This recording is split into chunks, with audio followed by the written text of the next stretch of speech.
Assalamualaikum warahmatullahi wabarakatuh. Perkenalkan, nama saya Gisti Anissa dengan NIM 11820606040. Di sini saya akan melakukan praktikum mata kuliah Fisiologi Tumbuhan yang berjudul fotosintesis. Tujuan praktikum kali ini yang pertama, menganalisis peranan cahaya dan gelombang cahaya terhadap fotosintesis. Yang kedua, untuk menunjukkan bahwa pada peristiwa fotosintesis dihasilkan amilum. Yang ketiga, untuk menunjukkan bahwa sinar matahari diperlukan pada proses fotosintesis. Fotosintesis adalah proses pembuatan zat makanan yang dilakukan oleh tumbuhan menggunakan karbon dioksida dan air dan dengan bantuan energi cahaya matahari sehingga menghasilkan karbohidrat dan oksigen. Menurut Darmawan dan Baharsaj 1983 menyatakan bahwa sumber energi cahaya alami adalah matahari yang memiliki spektrum cahaya inframerah yang tak terlihat, merah, jingga, kuning, hijau, biru, nila, ungu, dan ultra ungu. Variabel bebas pada praktikum fotosintesis yaitu kertas aluminium foil dan kertas mika warna merah, kuning, hijau, biru yang menutupi permukaan daun. Variabel kontrol yaitu daun dan intensitas cahaya matahari. Variabel terikat yaitu warna pada permukaan daun. Hipotesis pada percobaan ini yaitu fotosintesis terjadi ketika daun mendapatkan cahaya matahari dan fotosintesis menghasilkan karbohidrat. Nah, alat dan bahan yang digunakan pada praktikum kali ini yaitu panci, baskom kecil, kemudian ada piring, garpu, air secukupnya, kemudian ada aluminium foil, kertas mika warna merah, kuning, hijau, dan biru, alkohol, betadin. Selanjutnya, daun pepaya yang sebagian daunnya telah ditutupi oleh aluminium foil dan kertas mika. Nah, ini dilakukan sehari sebelum praktikum.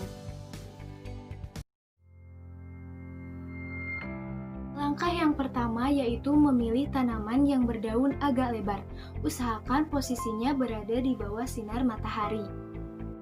Kemudian, menutup bagian tengah daun dengan aluminium foil dan bagian daun lainnya dengan kertas mika yang berwarna merah, kuning, hijau, dan biru.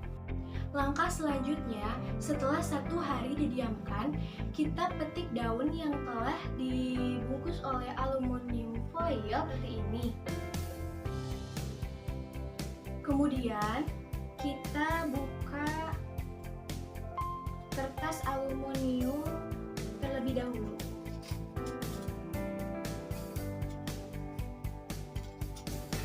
Lalu, kita masukkan daun yang dibungkus oleh aluminium foil tadi ke dalam air yang mendidih. Tunggu sampai layu. Kita pindahkan daun ke dalam baskom yang ukuran kecil yang telah berisi alkohol 70%.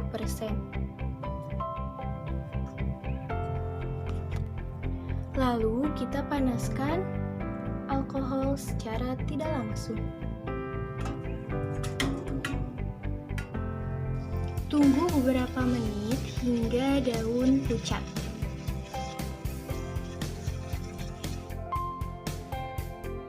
Daun diangkat.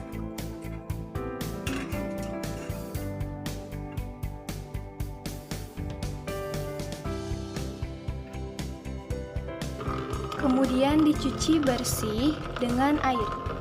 Kita bentangkan daun di atas piring seperti ini. Lalu kita tetesi daun dengan betadin.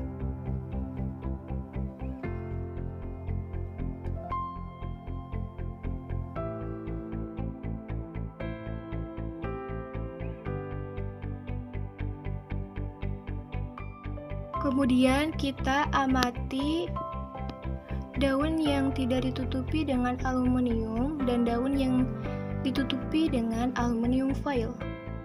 Kemudian kita ulangi lagi percobaan ini dengan menggunakan daun yang telah ditutupi oleh kertas mika warna merah, kuning, hijau, dan biru.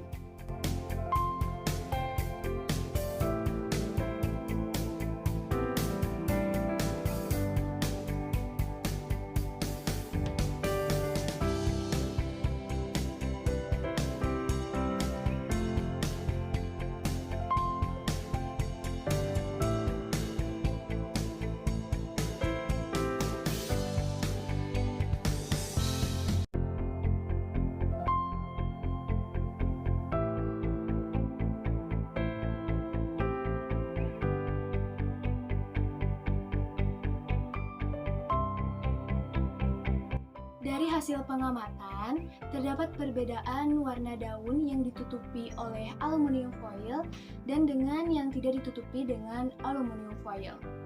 Pada daun yang ditutupi aluminium foil, setelah ditetesi betadin, terlihat permukaan daun tampak berwarna pucat. Hal ini menandakan tidak terdapat amilum karena tidak berlangsungnya proses fotosintesis.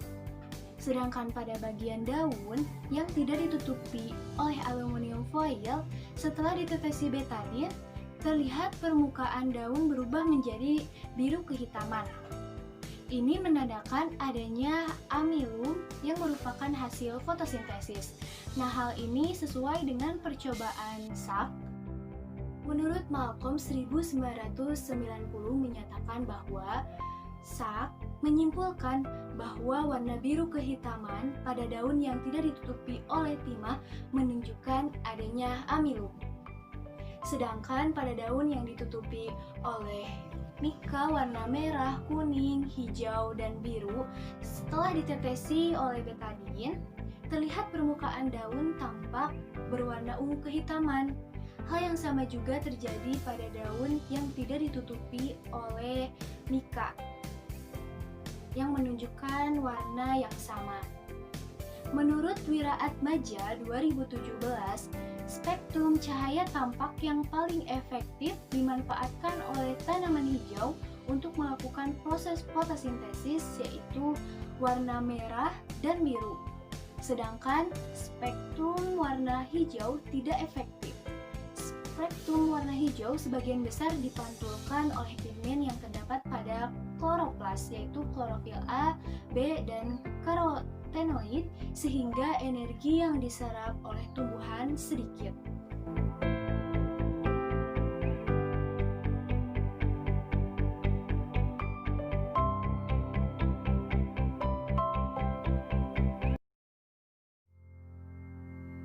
Jawabannya adalah tidak. Kenapa? Karena daun yang ditutupi oleh aluminium foil menghasilkan reaksi negatif yang ditandai dengan perubahan warna yang pucat, yang menunjukkan tidak adanya amilum. Hal ini disebabkan karena tidak adanya cahaya matahari yang masuk, sehingga tidak ada proses fotosintesis. Panjang gelombang warna biru yaitu 450 sampai 495 nanometer. Kemudian warna hijau yaitu panjang gelombangnya 495 sampai 570 nanometer. Panjang gelombang warna merah yaitu 620 sampai 750 nanometer dan panjang gelombang warna kuning yaitu 570 sampai 590 nanometer. Cahaya yang berfungsi dalam fotosintesis yaitu warna merah dan warna biru.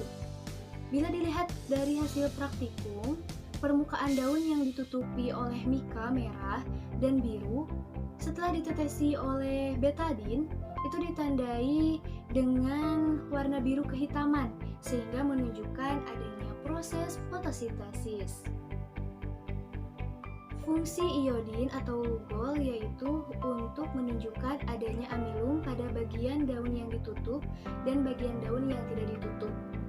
Sedangkan fungsi dari alkohol yaitu untuk melarutkan klorofil. Jawabannya adalah tidak, karena faktor yang terpenting dalam proses fotosintesis yaitu cahaya matahari. Jika tidak ada cahaya matahari, maka tidak akan terjadi proses fotosintesis. Fotosintesis menghasilkan yang namanya glukosa dan oksigen.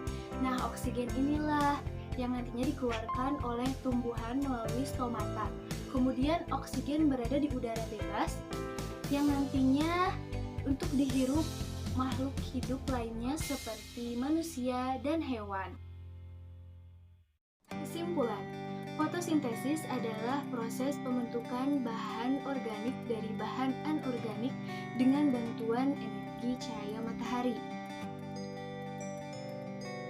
Dalam proses fotosintesis, dihasilkan amilum atau glukosa yang prosesnya dibantu oleh energi cahaya matahari. Salah satu faktor utama laju fotosintesis adalah intensitas cahaya.